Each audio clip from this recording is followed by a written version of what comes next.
thinking brain. 1 tambah 1 sama dengan 2, 10 kali 10 sama dengan 100, ya 100 kurangi 20 sama dengan 80, itu neokorteks. Ya, rational thinking brain. Lalu ada lapisan namanya otak reptil. Ini insting, kalau kita lapar, kebutuhan seksual kita, ini otak reptil. Ya. Lalu lapisan paling tengah, ini namanya otak limbik. Otak limbik ini disebut juga otak pengatur. Menariknya, otak pengatur kita itu teman-teman emotional feeling brain. Ya, emosional. Nah, cara kerja otak kita itu gini nih. Jadi kalau misalkan kita lihat iklan handphone terbaru misalkan, Mbak Winnie lihat nih iklan, wah ini iPhone 13 Pro Max, gitu kan. Lalu otak kita akan mengirimkan sensor, otak limbik akan bilang, rasanya kok aku perlu ganti HP ya. Ya, setelah otak limbik mengirimkan rasanya aku perlu ganti HP, otak neokorteks mencari pembenarannya. Oh iya benar, kamu kameranya kan cuma 1. Coba yang ini loh iPhone 13 Pro Max ini kameranya 3. Oh, kamu kan kapasitasnya cuma segini, dia loh segini. Oh gitu, cari pembenaran. Nah itu cara kerja otak kita. Jadi sebenarnya kita ini sudah memutuskan sebelum membuat rasionalisasi. Karena kita tuh manusia yang ngatur otak limbik. Ini cara kerja otak kita. Nah, kalau kita bandingkan sama golden circle tadi, ya, maka sebenarnya kalau kita mau bisnis kita powerful, ya, ini juga alasan kenapa kok Pak Budi Isman itu mau jadi komisaris utama di Kirimin aja. Karena kita ngomong ke otak limbiknya. Otak limbik itu why, ya. Baru what-nya itu di otak neokorteks. Nah, contohnya apa? Contohnya ini nih, saya kasih contoh. Ya, jadi ceritanya teman-teman 2015 ya saya sempat tinggal di Singapura waktu itu. Lalu saya waktu itu kepikiran untuk pindah ke warganegaraan. Ya pindah warganegaraan kayaknya kok kenapa saya pengen pindah ke warganegaraan? Karena waktu saya di Singapura tuh kok kayaknya lucu ya. Negaranya lebih kecil dari Jogja, kota saya Jogja, tapi lebih kaya dari negaranya Indonesia gitu. Nah, dan Singapura itu kalau teman-teman belum tahu adalah negara pengekspor minyak terbesar yang tidak punya kilang minyak, gitu kan. Ya, itu ekspornya dari Singapura. Nah, sehingga waktu itu saya menemukan banyak peluang bisnis sebenarnya di Singapura. Tapi 2016 anak saya lahir, gitu kan. Nah, ketika anak saya lahir, saya mikir lagi gitu. Anak saya lahir di Indonesia, saya lahir di Indonesia, gede di Indonesia. Masuk kayak pengkhianat banget sih. Aku langsung pindah warga negara aja. Walaupun dulu kalau dipikir-pikir cuma 2 jam dari Jogja. Kalau mudik enak gitu kan, cuma 2 jam. Nah, lalu dari situ saya mulai, enggak deh kayaknya enggak usah deh. Nah, tapi saya enggak pengen nih, kalau nanti anak cucu saya itu dewasa, gede gitu ya. Negara kita ini masih negara berkembang terus. Kayak sekarang kan, negara berkembang terus. Dari dulu loh, enggak jadi negara maju gitu. Saya pengen ini. Kenapa? Karena kalau negara maju, kita bisa pendidikan bisa gratis misalkan. Ya, jadi dan di mata dunia itu kita tuh nggak disepelein gitu. Saya sering kalau jalan-jalan ke luar negeri, kamu dari mana? Indonesia. Saya jelasin di sini. Oh, mananya Bali Indonesia. Lucu juga Indonesia mananya Bali coba. Bayangkan. Kita kayak kok segini banget sih negaraku. Nah, sehingga saya saya nggak jadi pindah Singapura, tapi saya nggak pengen nanti anak cucu saya itu disepelein kayak gitu. Saya pengen anak cucu kita itu, anak cucu saya menikmati Indonesia yang lebih maju. Ya, terus saya mikir, gimana ya caranya? Kayaknya kalau jadi presiden enggak deh. Saya enggak terlalu suka berpolitik gitu ya. Lalu akhirnya oke. Saya lihat UMKM itu kan 90% sendiri ya dari kontribusi nasional. Bahkan kalau persentasenya 61% kalau nggak salah ya dari perekonomian Indonesia gitu. Nah, lalu saya melihat ada gap nih antara UMKM dengan usaha besar. Lalu waktu itu saya mikir, oke, berarti kalau aku bisa deketin gap-nya, aku bisa bantu deketin gap-nya, ya harusnya ekonomi negara kita juga lebih baik dong. Nah, akhirnya saya ketemu wife saya tuh, Mbak. Saya ketemu wife saya nih, teman-teman. Untuk membantu UMKM Indonesia berdaya dan berjaya di negeri sendiri, supaya anak cucu kita bisa menikmati Indonesia yang lebih maju dari sisi perekonomiannya. Ya, lalu waktu itu oke, gimana caranya ya? Saya tulis UMKM Indonesia ini menurut saya waktu itu ya, dipastikan mudah melakukan penjualan online, ya kan? Karena dengan online ini sekarang apa namanya kesempatan itu punya semuanya gitu kan. kesempatan punya semuanya. Saya punya teman-teman yang dia di daerah gitu ya, tidak harus di Jakarta, nggak harus ini, mungkin di Cilacap, di mana gitu. Itu pun bisa bisa apa ya, sejahtera juga dan mensejahterakan orang gitu kan. Jadi caranya UMKM Indonesia dipastikan mudah melakukan penjualan online. Lalu UMKM Indonesia dipastikan punya bisnis yang sustainable dan kokoh. Ya, karena kalau kita nggak sustain, lah terus gimana gitu, teman-teman dikit-dikit bangun bisnis kan capek juga gitu kan, dan nggak kokoh gitu. Nah ini how-nya, lalu baru saya bikin nih what-nya, apa ya, produk yang dibuat, aplikasi yang mempermudah UMKM Indonesia berjualan online, mengatur cash flow-nya dengan baik, lalu program-program khusus yang memastikan UMKM Indonesia punya bisnis yang sustainable dan kokoh. Sehingga dari sini, saya baru ketemu nih, ini adalah visinya kirimin aja nih teman-teman. Memberi solusi teknologi untuk kebutuhan supply chain yang mempermudah ekosistem bisnis di Indonesia berkembang. Ya, nah kalau kita ngomong visi nih teman-teman, visi itu harus ada yang pertama adalah ini ada impact-nya sama siapa gitu. Impact to whom? Ada impact-nya enggak? Kalau impact-nya ke diri sendiri tadi, ya bagaimana kita bisa dapat tim yang oke gitu. Karena kita mementingkan diri sendiri kan. Lalu visi ini harus menggambarkan juga teman-teman. Visi ini harus menggambarkan kita ini. Nah, tadi kenapa saya bilang SS ini sudah bagus, cuma tapi menurut saya masih separuh. Karena visi ini harus menggambarkan ya apa namanya, kita ini industrinya apa, kita kategori bisnisnya apa. Contoh kalau di Kirimin Aja ini kita sepakat bahwa kita ini masuknya itu ke teknologi, bisnis teknologi gitu kan. Nah, lalu visi ini juga harus menginspirasi gitu. Nah, ini di sini kita letakkan kan di akhir nih, mempermudah ekosistem bisnis Indonesia berkembang. Jadi enggak serta-merta hanya untuk kami gitu. Tapi ayo bareng-bareng. Dan saya senang menceritakan gini ke teman-teman. Kenapa? Karena visi ini memang harus di storytelling kan. Harus apa? Untuk membuat teman-teman yang baik user kita, konsumen kita maupun tim kita itu harus paham arahnya mau kemana. Karena kantor kita itu sebenarnya kendaraan umum teman-teman. Rutenya sudah ada dan rute ini ditentukan dari visi. Dan pentingnya lagi visi ini adalah kalau kita kaitannya sama tim, ya tim itu teman-teman, orang itu nggak akan pernah loyal sama perusahaan, dia akan loyal sama mimpinya.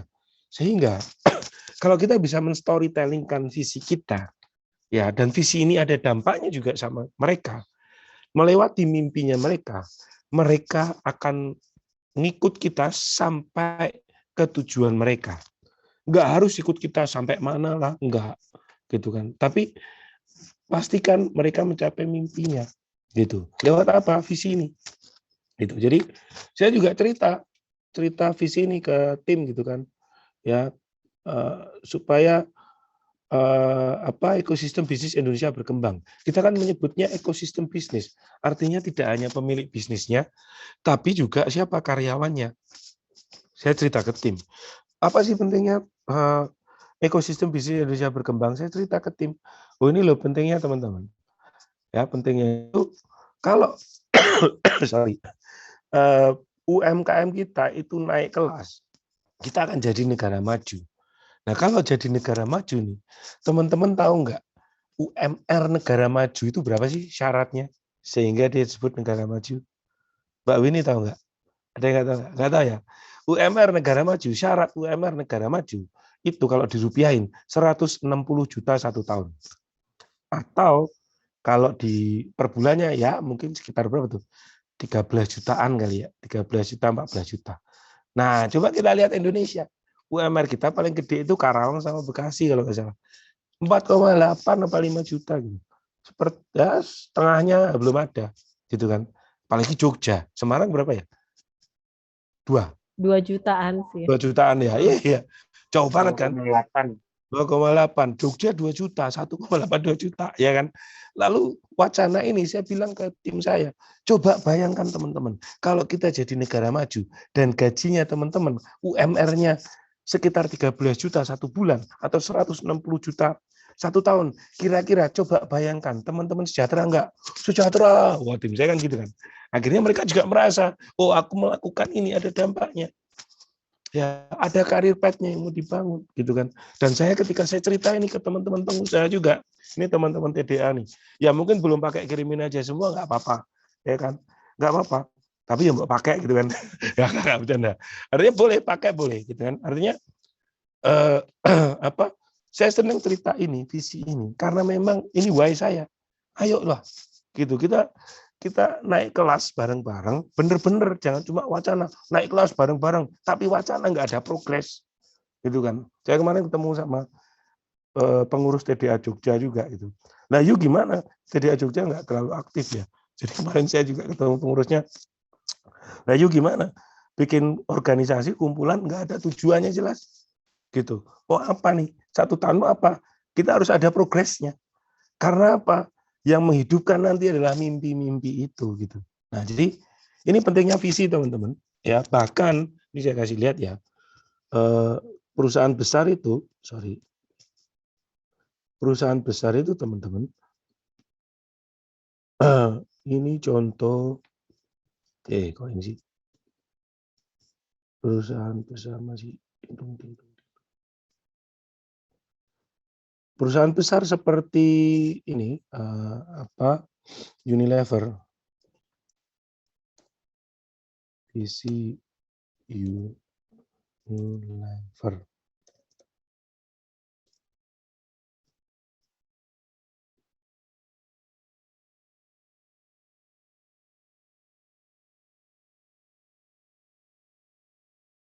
Ya, mana ya?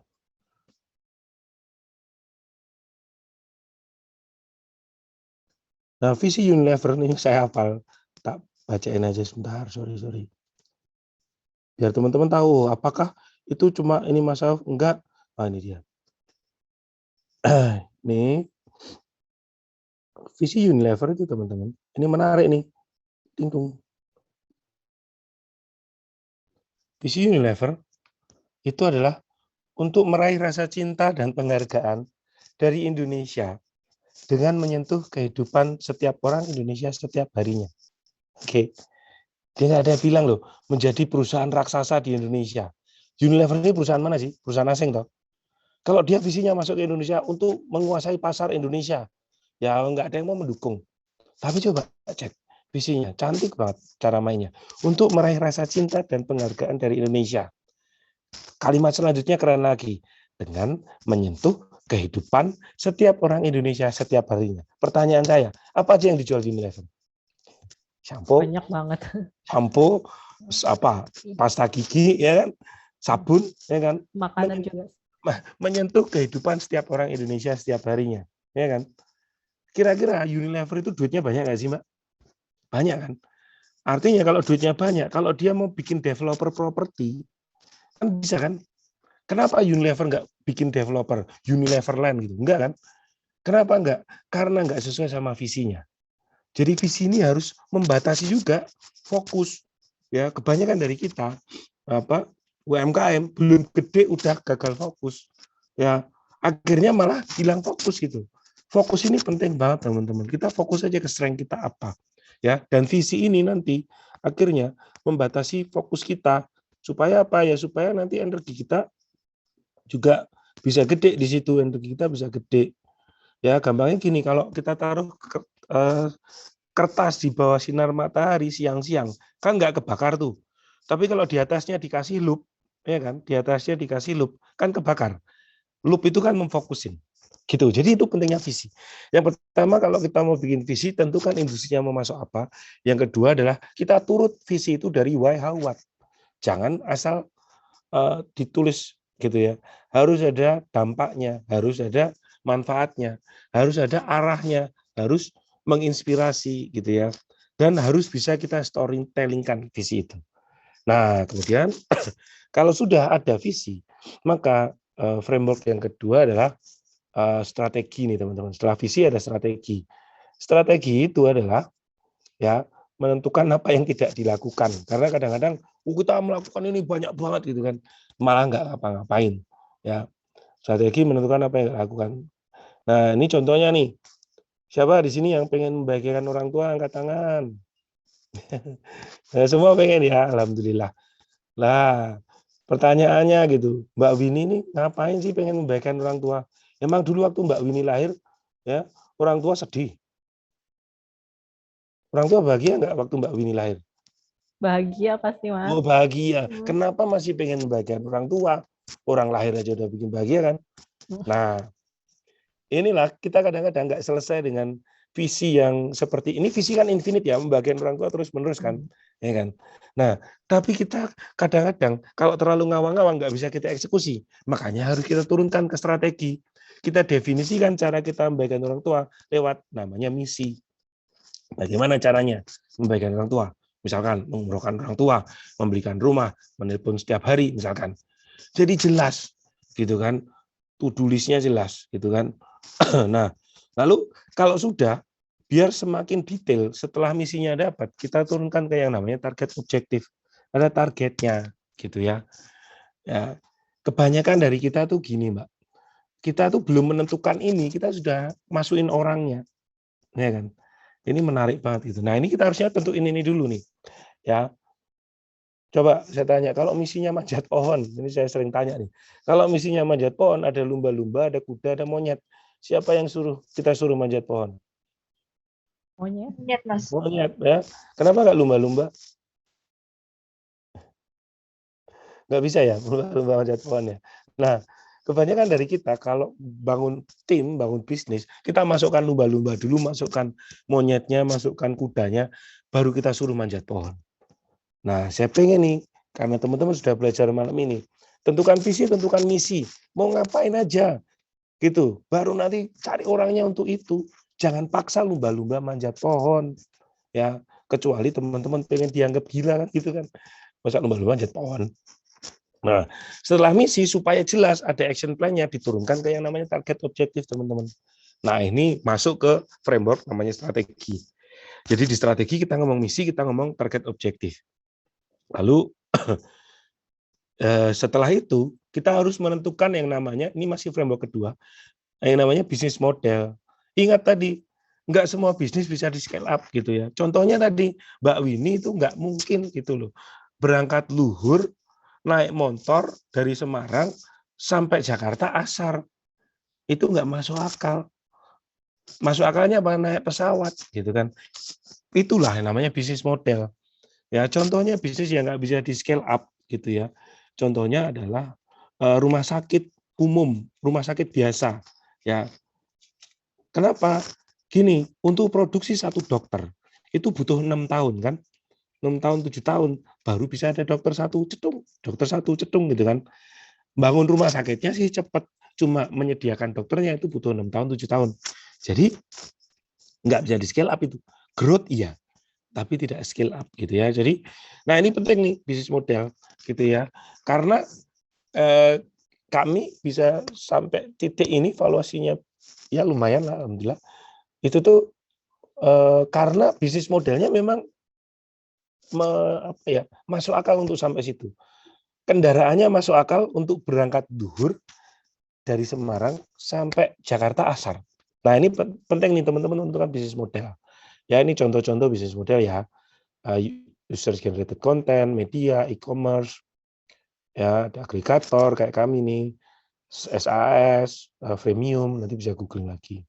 Nah, lalu kalau kita mau ngomong bisnis model, kita harus, ini yang saya cerita tadi, kalau sebenarnya mau scale up, nggak keringetan, itu sebenarnya bukan masalah marketing sama sales, bukan. Coba deh saya tanya, di handphonenya teman-teman ada nggak aplikasi namanya WhatsApp? Ada. Pernah nggak lihat WhatsApp itu masang baliho, masang iklan, yang iklan Raffi Ahmad? Nggak ada. Nggak ada. Itu namanya product market fit. Ketika dia sudah product market fit, the product sell itself. Produknya menjual dirinya sendiri. Jadi, product market fit itu gimana produk itu menyelesaikan pain point gitu ya. Jadi pelanggan itu yang minta gitu. Bukan kita yang mendorong produk gitu ya. Nanti kalau pas kita ada kesempatan offline mungkin saya jelaskan caranya cari produk market fit ya. Lalu ini juga harus teman-teman perhatikan yang namanya retention rate. Karena ini masalah berkelanjutan enggak nanti bisnis kita. Ya, pelanggan kita akan terus-menerus pakai enggak? buat yang bisnisnya kuliner, jangan GR dulu, Mas. Aku retention rate-nya tinggi. Kamu jualan apa? Bubur ayam. Oh ya, memang kenapa kok kamu bilang retention rate-nya tinggi? Lah orang kan makan sehari 3 kali. Pertanyaannya, apakah orang sehari makan bubur ayam 3 kali dan selama 30 hari berturut-turut makan bubur ayam? Kan enggak. Nah, retention rate ini seberapa sering dia konsumen kita pakai gitu kan. Lalu ada namanya rule of thumb. Produk yang sukses menemukan produk market fit itu 40% pelanggan akan kecewa kalau layanan itu dihentikan. Nah, coba aja cek teman-teman, stop layanannya teman-teman. Kira-kira pelanggannya akan gampang dengan gampang pindah atau kecewa gitu. Ya. Kalau sudah strategi sudah kita tetapkan, kita masuk ke framework ketiga nih teman-teman, namanya bisnis proses. Ya, bisnis proses itu apa? Ya kita jabarkan nih untuk mencapai tadi misalkan tadi kan misinya kan mengumrohkan orang tua mana itu. Nah, ini ya misinya misalkan Mbak Winnie nih, aku visiku membagikan orang tua. Oke, misinya apa? Mengumrohkan orang tua. Lalu punya uang cash 200 juta di tahun 2022 gitu kan. Kok 200 juta, Mas? Ya, biar yang berangkat Bapak, Ibu, aku gitu kan misalkan sama misal sudah berkeluarga sama suami gitu kan. Nah, jadi kan let's say umrohnya yang 50 jutaan tuh. Nah, kan jadi 200 juta. Nah, kalau sudah jelas target objektifnya ini di framework ketiga ada namanya bisnis proses. Bisnis proses ini apa kita jabarkan cara mencapai target objektif ke yang namanya aktivitas kunci. Ya, jabarin tuh teman-teman, tulisin yuk. Nah, dari sini teman-teman baru menentukan, oh berarti berarti kita akan manjat pohon, kita akan berenang di sungai, kita akan begini, itu jelas. Gitu kan. Ini bisnis proses. Sehingga dari sini nanti teman-teman jadi tahu, oh aku tuh butuhnya monyet, butuhnya lumba-lumba, atau butuhnya kuda. Itu. Ya, ini bisnis proses. Intinya detailin. Ya, nanti kalau kita berkesempatan offline, saya ada sheet-nya juga. Nanti saya bisa share di situ. Nah, kemudian framework yang keempat namanya company culture. Kalau kita biasanya nih kita udah bikin strategi itu ndaki-ndaki gitu ya, saya bilang keren banget gitu ya, tapi eksekusinya nol besar. Nah, ini ada jembatan yang hilang. Jembatan antara strategi dengan eksekusi namanya company culture, budaya perusahaan. Ya, budaya perusahaan itu dibentuk dari value, nilai-nilai yang dimiliki oleh pemilik perusahaan. Nah, saran saya kalau teman-teman bikin company culture, bikin aja dari nilai-nilai yang teman-teman pegang, nggak usah ikut-ikutan sama perusahaan lain. Ya, ada kemarin itu yang ikut tuh perusahaan lain value-nya ini Mas ceria misalkan, happy gitu kan. Tapi dia ngomong itu, dia orangnya sebenarnya nggak happy gitu.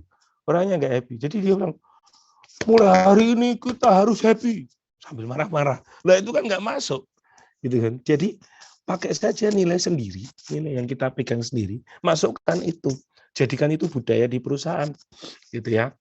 Nah itu value. Lalu kalau kita ngomong ngomong company culture itu kita ngomong leadership. Nah ini ada karena waktunya mepet, mungkin saya cuma kasih sekilas. Teman-teman belajar leadership dari John Maxwell, bagus bukunya. Kalau kita ada kesempatan offline nanti saya jelaskan lebih detail. Tapi intinya semua buku John Maxwell bagus, baca aja semua. Saya sudah banyak yang baca. Nah kita ada 5 level leadership gitu ya. Atau teman-teman ada Instagram, boleh follow Instagram saya @masauf ya, @masauf MASAUF gitu ya. Nah itu saya kemarin menjelaskan tentang leadership ini ya, silakan itu ada videonya di situ. Jadi kalau kita ngomong company culture itu kita harus punya leadership yang kuat gitu ya. Leadership itu simpelnya influence teman-teman. Bagaimana kita punya pengaruh ke orang gitu kan. Nah lalu selain leadership ada namanya orang yang tepat kalau kita ngomong company culture ya. Orang itu bukan aset ya, saya garis bawahi. Orang itu bukan aset. Orang yang tepat itu aset. Orang yang tidak tepat itu liabilitas pengeluaran. Ya, orang yang tepat itu berdasarkan apa? Cek ABC-nya dulu, attitude, behavior, karakter, termasuk punya integritas atau enggak dia, gitu kan? Baru kemudian CDE, competence, degree, experience, pengalamannya, kemampuannya, gitu kan? Nah ini ciri-ciri orang yang tepat, gitu ya. Saya juga punya beberapa prinsip yang mungkin teman-teman bisa pakai. Ada prinsip Nukor 5-10-8, ada prinsip 1-3-5, satu orang karyawan gaji 3 kali lipat, produktivitas 5 kali lipat. Ini ada beberapa kelompok, mungkin saya skip dulu ya. Ini ada di Instagram saya, silakan di follow @masauf ya. Saya menjelaskan tentang kelompok ini karena ini agak panjang. Ini sampai jam berapa ya Mbak tadi? Jam 9? Ya. Ya, karena waktunya sebentar lagi. Nanti teman-teman follow aja itu, saya sudah jelaskan di Instagram saya. Kemudian framework kelima adalah resources system. Ini intinya adalah ketika kita sudah tahu kita butuhnya apa, kita pengen karakternya kayak apa, lalu kita masukkan input. Ya, kalau managing team itu cuma 3, input, proses, output. Nah, resources and system ini ngomongin input dan bagaimana kita mensistemkan itu. Ya, jadi kalau kita ngomong input, ya ini ada berapa kategori industri.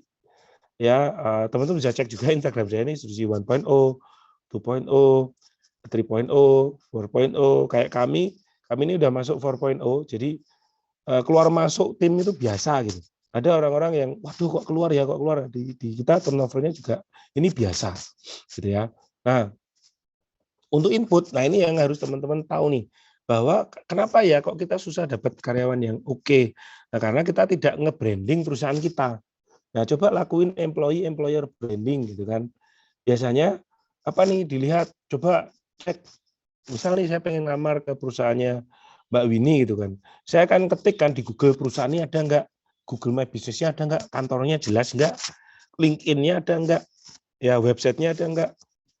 Karena kalau itu nggak ada, ya bagaimana mereka akan percaya? Apakah perusahaan ini punya masa depan? Kan gitu kan. Diliput media nggak misalkan. Nah ini kita penting nih. Ini jarang banget teman-teman lakuin biasanya. Coba yuk mulai sekarang. Bikin deh. Kalau kita ada Instagram live at kirimin aja. Coba teman-teman bisa cek itu live at kirimin aja. Itu isinya employer branding kita. Jadi kayak tim kita lagi ngapain. Kemarin kita habis town hall meeting, kita munculin di situ dan seterusnya gitu ya. Nah, itu employer branding. Lalu yang terakhir, yang ke-6, framework ke-6 adalah fantastic execution. Ya, ini penting, sudah kita tata semua, sudah kita input orangnya, maka harus managing tim yang ke-2 dan 3 tadi, proses sama output. Di fantastic execution, ini saya ngomong apa nih? Nih, jadi kita harus punya raport nih. Saya nggak tahu nih teman-teman punya raport nggak untuk timnya. Jadi kalau saya menilai 2 biasanya, what-nya sama how. What itu apa? KPI-nya. Ya, sales achieve berapa dan seterusnya. How-nya, perilakunya. Saya biasanya menilai 2 ini, ya. Dan hierarkinya teman-teman, semakin ke atas itu semakin behavior based. Ya, semakin dilihat perilakunya. Ya, karena kalau perilakunya itu tidak disukai orang khalayak gitu, ketahuan lah. Misalkan CEO-nya ini korupsi misalkan. Nah, itu kan contoh kayak Garuda kemarin kan, Emir Syahsatar siapa itu kan, oh ini korupsi. Nah kita kan jadi trust hilangnya banyak banget gitu kan. Semakin ke atas semakin disoroti perilakunya. Dan perilakunya itu menggerakkan yang di bawah. Dan semakin ke atas ini teman-teman harusnya semakin tidak ada rutinnya. Jadi kalau teman-teman sekarang bilang posisinya di top manajemen C-level, tapi masih ada rutinnya, berarti ada yang salah sama sistemnya teman-teman. Gitu ya. Jadi ini contoh aja, kalau semakin ke bawah, ya semakin banyak rutinnya. Itu dulu mungkin yang bisa saya sampaikan teman-teman ya. Terima kasih banyak ya.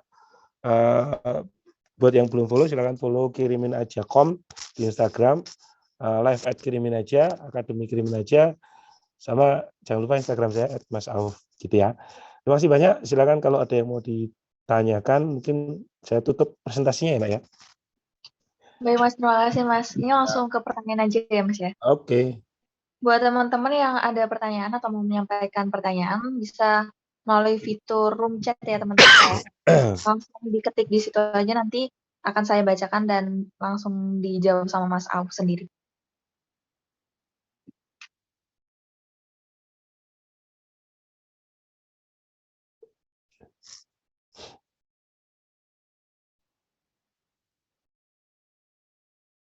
Nggak ada kayaknya. Udah cukup jelas. Pinter-pinter nih Dede ya. Pertanyaannya ada di atas tadi, Mas. Oh, ada. Oh, kirain udah cukup jelas semua. Ada di kolom chat. Happy. Boleh bacain aja yang mana. Ini chatnya numpuk dong.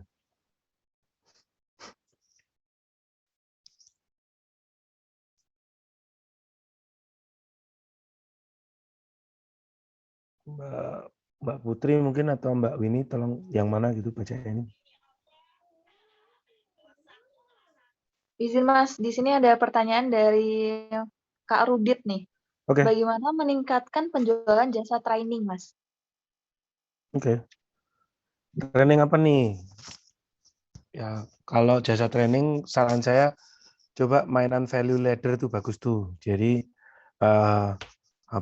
supaya orang, jadi scalingnya agak beda kalau jasa training ya. Misalkan karena saya juga ada konsultan juga. Nah itu jadi kita kasih value dulu yang penting. Jadi orang itu menurut saya kita itu plus atau minus di mata orang. Nah pastikan teman-teman itu plus gitu ya.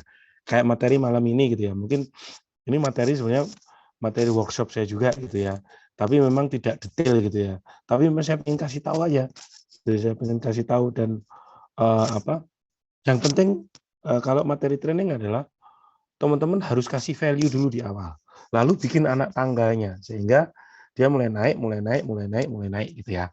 Nah, itu jadi sehingga nanti kita bisa ajak orang itu dari yang mungkin hanya free gitu kan sampai yang value-nya tinggi banget tuh. Ya, contohnya sebenarnya sama kayak dokter gigi. Dokter gigi itu let's say ditawari misalkan nih, Mbak Putri ini apakah Mbak Putri ini suka minum kopi? Oh iya Mas, kenapa ya Mas? Ngerokok nggak Mbak? Enggak ngerokok. Kenapa sih? Kok maaf Mbak giginya agak kuning-kuning ya?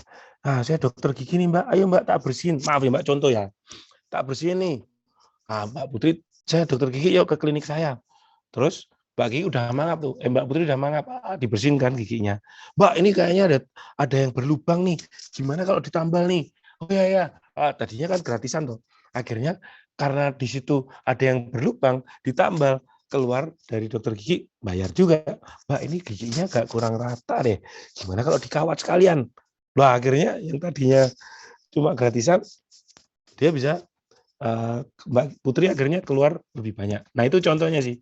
Biasanya di kelas juga saya bahas itu. Teman-teman boleh cek jadwalnya di Creatify, CREATIVY, kayaknya ada kelas saya sih bulan ini.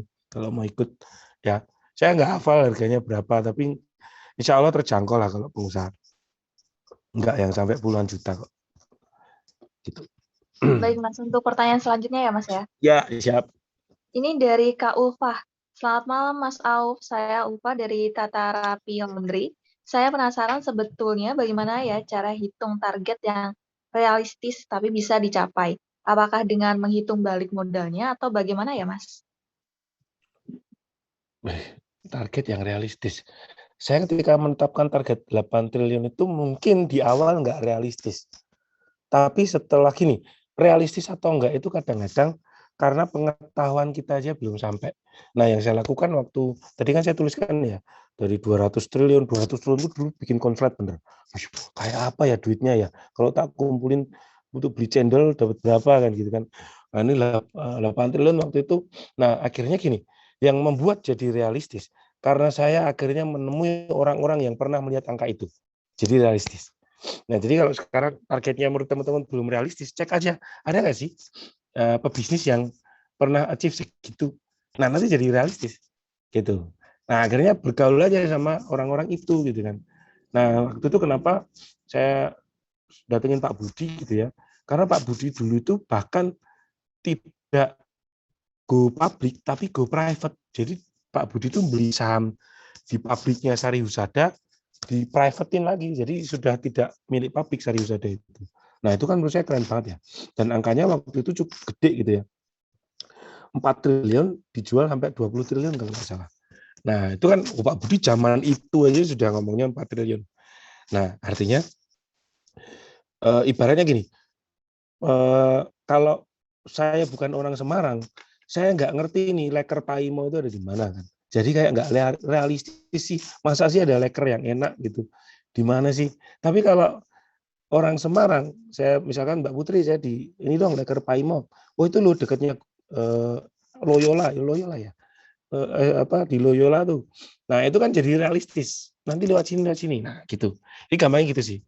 Kalau target realistis enggak, cek dulu nih circle-nya. Nah, jangan-jangan circle kita selama ini belum ada yang segitu, gitu. Jadi nggak realistis. Gitu sih menurut saya. Baik Mas, terima kasih Mas. Terus Ya. di sini juga ada Mhm. pertanyaan dari Kak Naya. Selamat malam Mas Au. Kalau Selamat saat ini malam. tim kita masih orang-orang pasif yang belum mengerti tentang membangun perusahaan agar besar, jadi sudah terbiasa dengan instruksi, apakah kita harus memasuki orang-orang profesional yang sudah punya pengalaman untuk gabung di tim kita, atau kita harus mengajarkan tim lama masing-masing per divisi, contohnya di back accounting agar bisa standar perusahaan atau back HRD dan lain-lain. Terima kasih, Mas. Ya, oke. Ya ini tadi yang biasanya kebanyakan dari kita kan mungkin belum menentukan mau sampai mana sama kapan toh. Jadi kayak kayak saya cerita tadi, saya mulai bisnis, ya wis yang ada orangnya, ya kan. Jadi saya masukkan lumba-lumba, masukkan kuda, masukkan monyet gitu kan. Baru saya tentukan untuk manjat pohon. Nah, nggak apa-apa sih, itu kebanyakan. Makanya mulai sekarang, yuk kita ubah ya. Nah, jadi gini, tim itu kayak badan gitu, ada kepala, ada tangan, ada kaki. Kalau kita pusing-pusing, berarti kita kurang teman di tim kita yang bisa mikir. Kalau kita pegel-pegel, berarti kita kurang orang yang eksekusi, kurang tangan sama kaki. Gitu aja. Nah, kalau teman-teman pusing-pusing, ya sudah berarti cari orang yang bisa mikir. Gitu.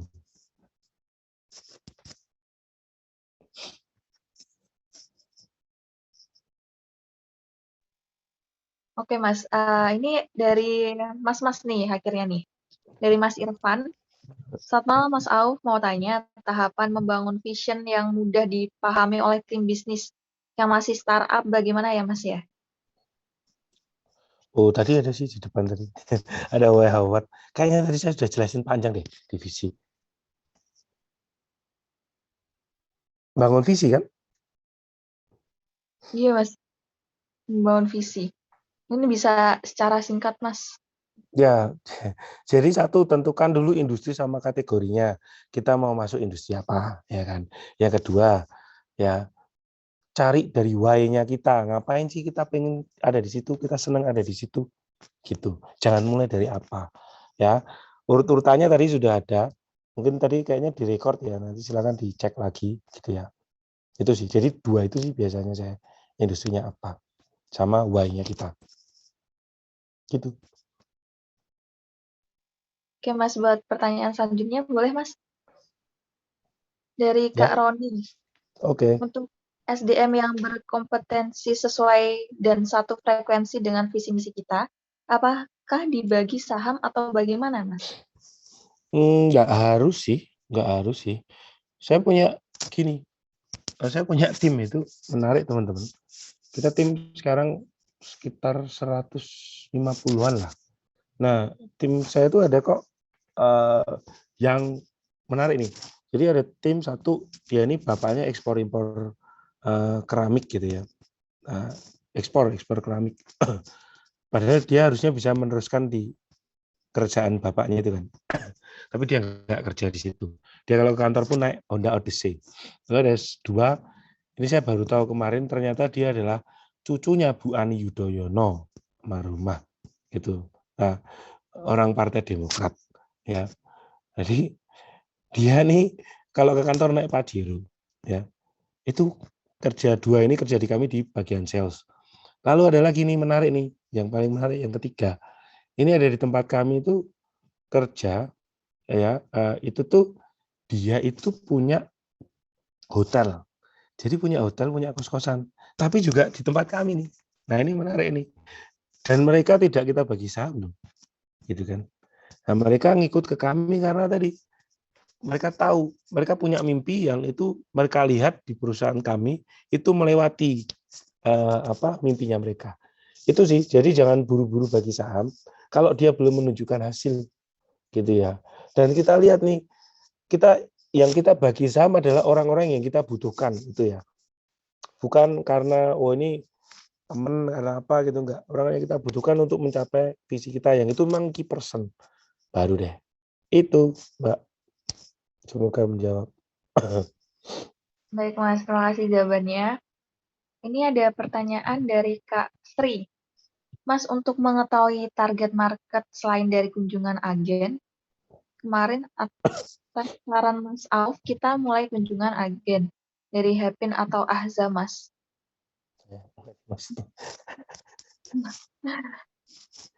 Untuk Mbak Winnie, bisa dijelaskan Mbak pertanyaannya Mbak?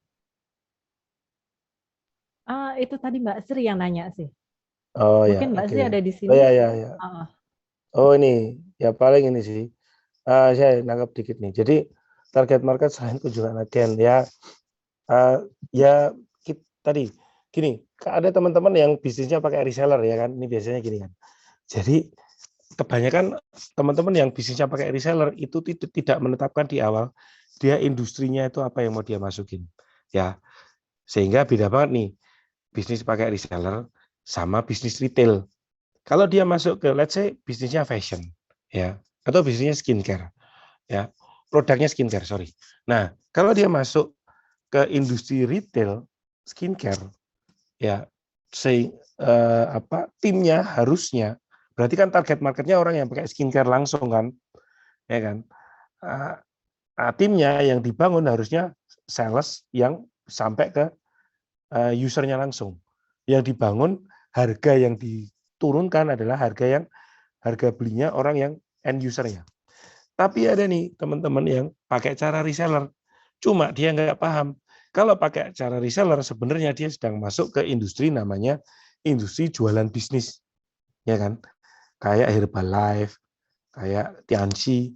Nah, infrastruktur yang dibangun adalah infrastruktur pelatihan, ada kapal pesiar gitu-gitu kan, menjual itu.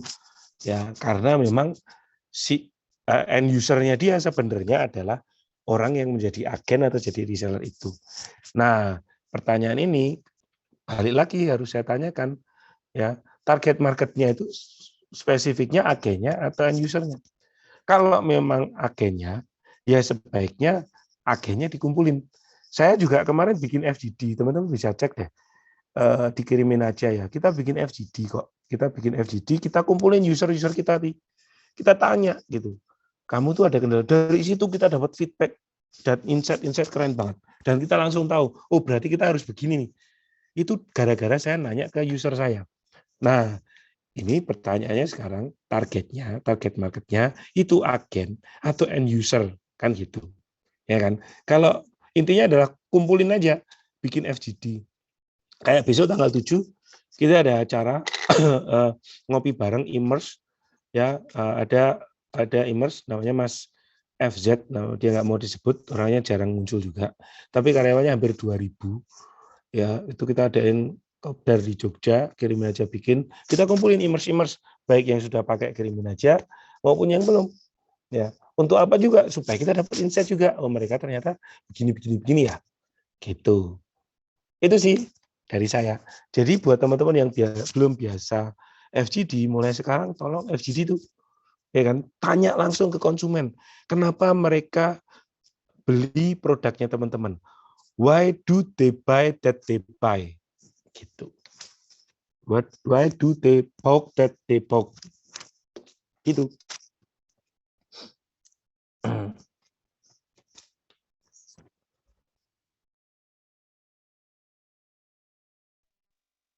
Baik Mas, terima kasih. Ini ada dari anggota TDA Berau Mas. Wah, Masya Allah, bro ya. Mas Rahmat. Wah, bro. Saya pernah ke Mas Au, jika karyawan tidak jujur satu kali, apa bisa diberi kesempatan ya, meskipun bohongnya tuh fatal gitu, Mas? Ya. Halo, apa kabar, bro? Ya, Derawan masih cantik ya, sangat laki. Ya lama banget nggak ke sana. Balik lagi sih, kalau value-nya Mas Rahmat ini adalah jujur, ya. Tadi kan makanya ada company culture ya di framework keempat. Mas Rahmat itu punya value jujur. Ya, nanti juga ditentukan aja. Boleh nggak dia nggak jujur satu kali? Gitu aja. Kalau enggak, ya sudah langsung aja di-cut. Ini kan sebenarnya pertanyaan untuk mencari pembenaran, mau nge-cut ini kayaknya. Nanti katanya Mas Alfi itu nanti di-cut. Gitu. Jadi balik lagi ke value-nya kita gitu. Ya, saya yakin Mas Rahmat ini mungkin udah tahu nih jawabannya hati kecilnya. Nah, ini nggak cocok kan? Ya, karena udah sampai ngomong meskipun bohongnya fatal, tapi ini ragu-ragu nih nggak enak mau nge-cut. Mungkin ini bisa jadi udah lama dan seterusnya. Tapi kalau value, karakter, ya menurut saya kita harus tegas di situ. Karena lebih mudah ngajarin orang kemampuan daripada benahin karakter. Gitu.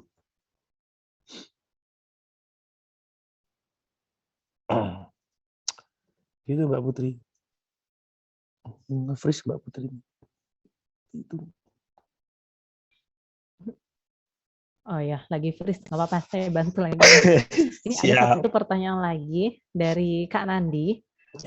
Semisal kita hendak mencari komisaris untuk perusahaan kita, Mas. Ya. Boleh izin diberikan gambaran feedback untuk komisaris yang nantinya diberikan dari kita, Mas.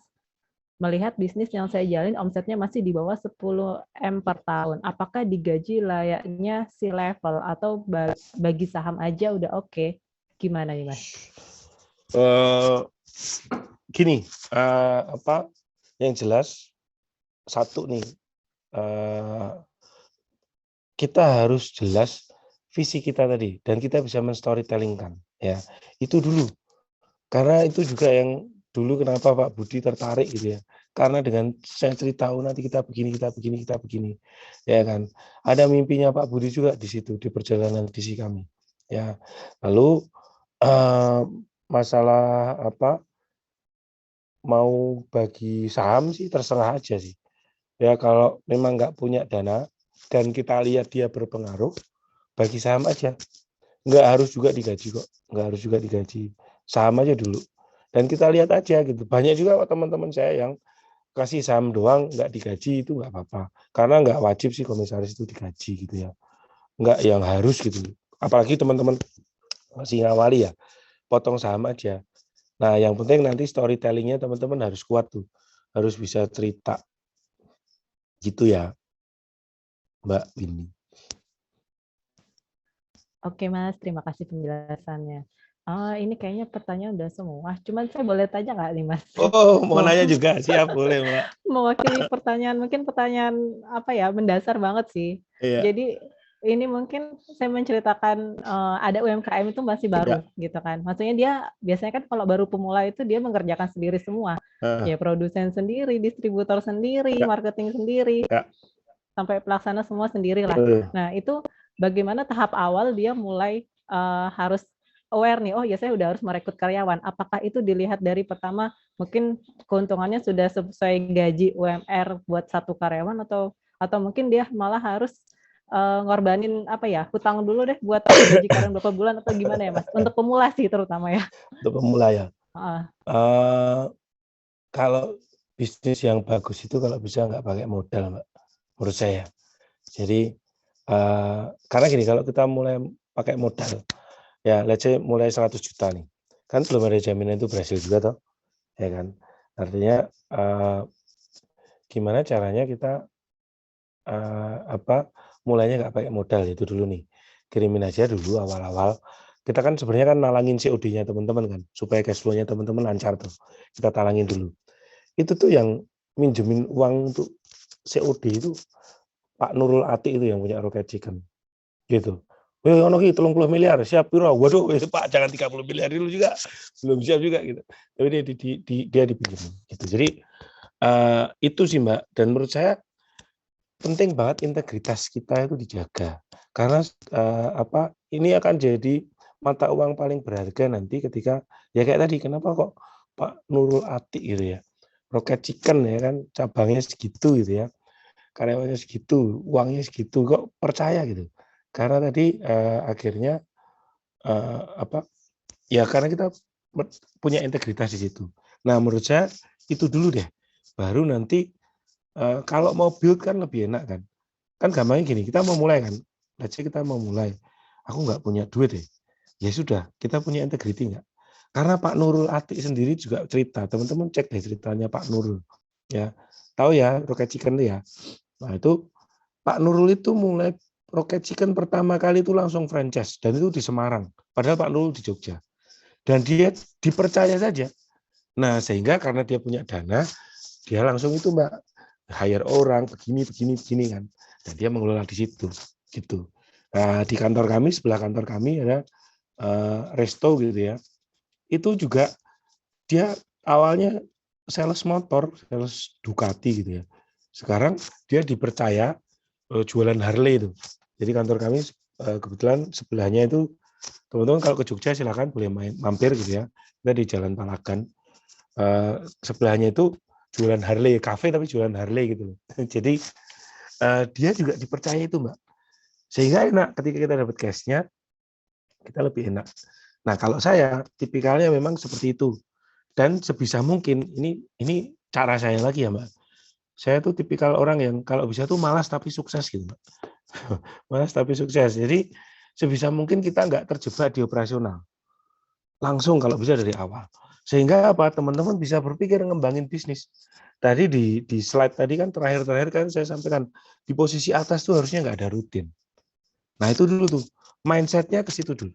Sehingga nanti cari cara. Gitu sih. Karyawan awal gimana? Ya misalkan belum bisa gaji, ajak bagi hasil mungkin, ajak apa gitu. Gitu Mbak Vini. Baik Mas, kayaknya pengalamannya banyak banget nih. Next buat kelas offline mau nggak Mas? Boleh. Datang ke Semarang nanti ya. Boleh. Saya juga ada kemarin ada janjian sama Mas Dodi Zulkifli mau main ke sana sih. Nanti agendain aja kapan gitu kan. Karena kemarin kan saya ke Bandung tuh, TDA Bandung ya. Kang Dedi tuh, Mas, Kang aku mau dari Jakarta nih aku mau main Bandung. Wah malah langsung sama Kang Dedi bikinin kelas tuh, ya kan. Solo ini ada Mas Suseno nih kayaknya nih, Mas Seno Solo. Itu Solo sering juga Iya, tuh. ada. Bogor waktu itu ya TDA Bogor. Ayo silakan nanti kontak-kontakan aja kita bikin kelas offline-nya ya untuk TDA Insya Allah siap gitu. Saya happy gitu karena saya dulu awal salah satu faktor yang bikin saya sampai titik ini juga TDA Jogja waktu itu ya. Karena ada salah satu mentor saya yang benar-benar nempel saya kenalnya dari TDA Jogja. Gitu. Jadi saya punya utang sama TDA. Berawal dari TDA juga ya, Mas?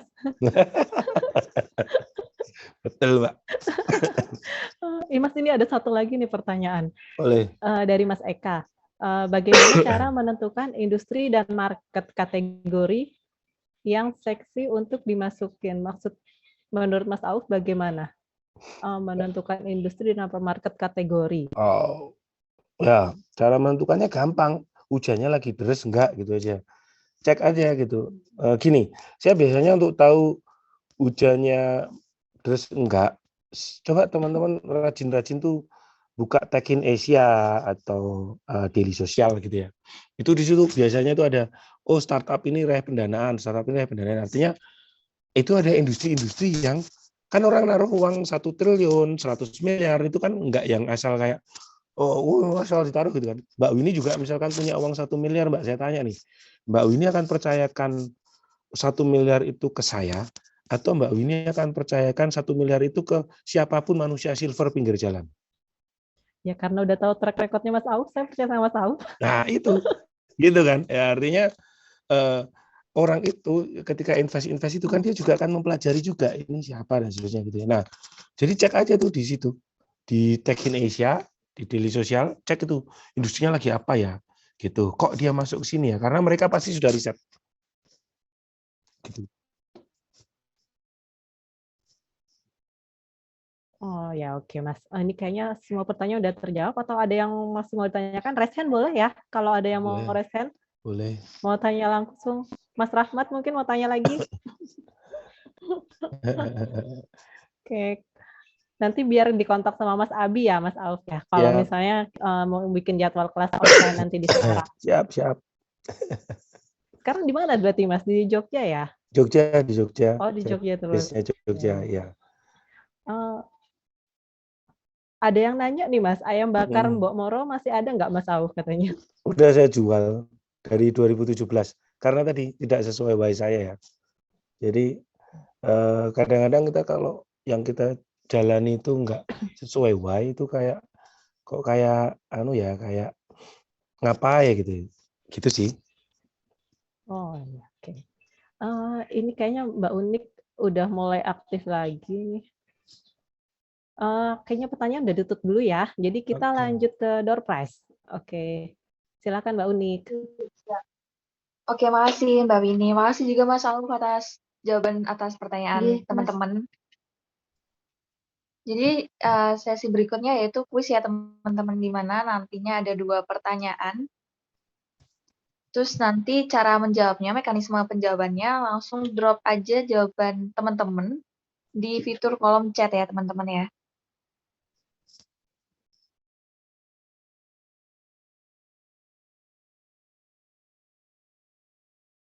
Untuk pertanyaan yang pertama yaitu siapa ketua TDA?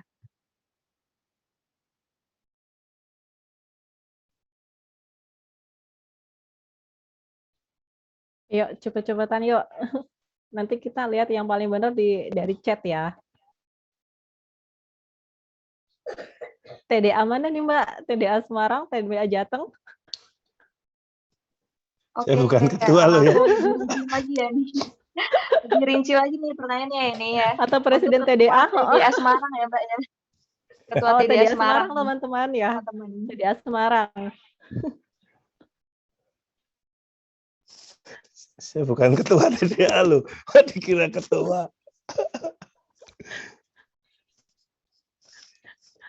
Oke, nanti kita cek yang paling cepat ya dari chat. Kita pilih yang paling cepat dari urutan chat teratas dan kita umumkan di grup nanti siapa yang menang door prize-nya. Oke, lanjut door prize kedua. Pertanyaan kedua berarti ya Mbak Unik.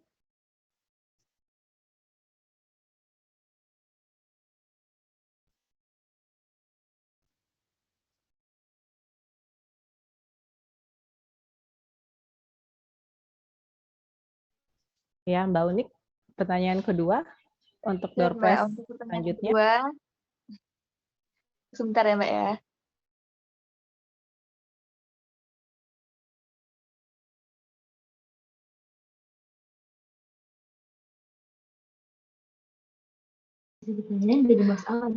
Untuk pertanyaan yang kedua, untuk Pesta Wirausaha Jateng DIY akan dilaksanakan di mana?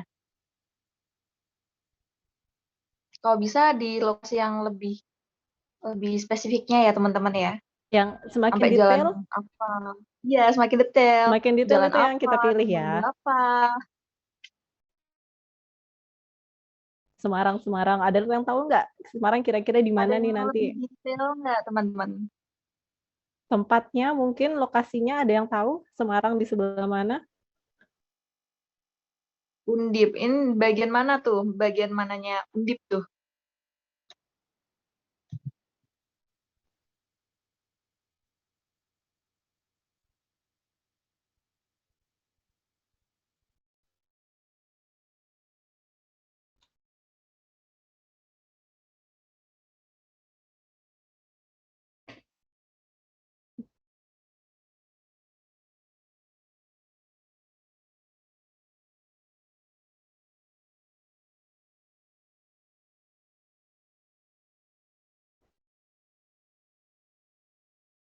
Udah ada yang benar belum Mbak Unik?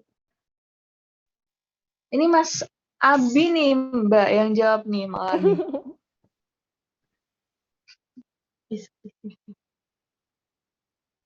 Mas Abi skip aja ya. Mas Abi skip dulu ya Mas ya. Kayaknya udah ada yang jawab juga tuh bawahnya tuh.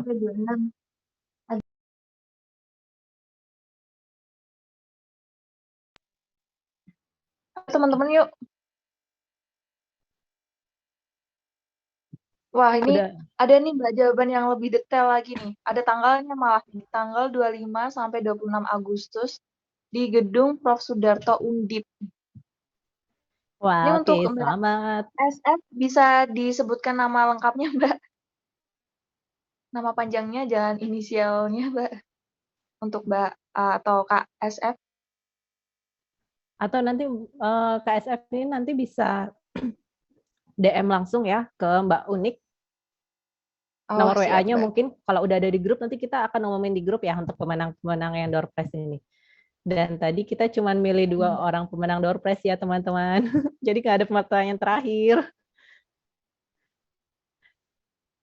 Mungkin udah waktunya kita tutup ya. Oh, sebelum tutup foto bersama dulu yuk. Bisa diaktifkan kameranya ya teman-teman untuk foto bersamanya. Kameranya boleh bisa mulai on cam. Boleh on cam dulu teman-teman. Senyum bareng-bareng.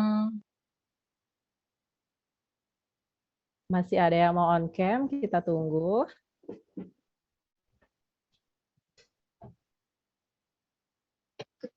Masih ada yang mau buka kamera?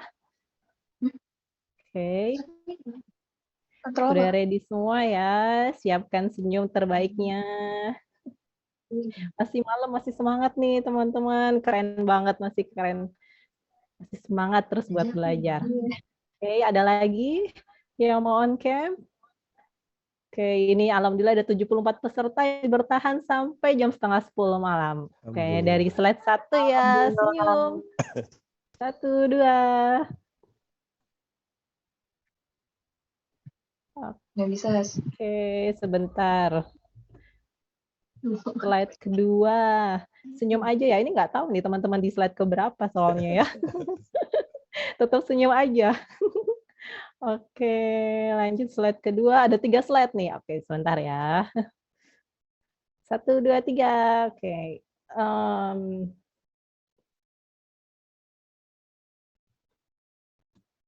Satu slide lagi terakhir.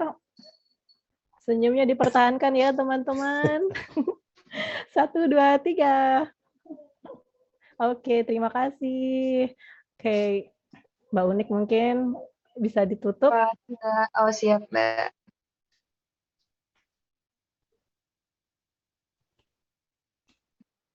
Baiklah teman-teman, demikianlah pemaparan materi yang telah disampaikan oleh Mas Auf. Di sini aku bakal nyebutin poin-poinnya terlebih dahulu ya Mbak ya untuk tadi. Ya, boleh. Nah, Mas tadi juga menjelaskan betapa pentingnya visi dalam sebuah bisnis, Mbak. Di mana nantinya visi tersendiri itu harus suatu perusahaan itu harus satu visi dengan karyawannya karena karyawannya sendiri memiliki loyalitas pada impiannya, tidak memiliki loyalitas kepada perusahaan sehingga visi dari perusahaan sendiri harus selaras dengan karyawannya tersebut. Terus juga tujuan berbisnis itu apa? Seperti itu harus dijelaskan, harus agar sesuai target, agar ada progresnya seperti itu, Mbak. Terus 500 miliar dalam 1 tahun itu jangan dibilang marketnya habis. Lalu bisnis itu merupakan infinite game, di mana memang kalau misal kita sudah meninggal pun bisnis tetap bisa jalan ya, Mbak ya? Iya, betul. Terus UMKM di Indonesia itu harus mudah berjualan online. UMKM di Indonesia itu harus dipastikan kokoh juga. Dengan kokohnya UMKM itu bisa didukung dengan program-program khusus agar UMKM di Indonesia itu kokoh. Lalu untuk salah satu poin pentingnya juga orang yang tepat itu merupakan aset. Termasuk juga orang-orang yang memiliki integritas yang tinggi seperti itu, Mbak. Ya. Baik teman-teman, demikianlah pemaparan materi yang disampaikan oleh Mas Auf, dan demikianlah untuk kesimpulannya pemaparan materi hari ini.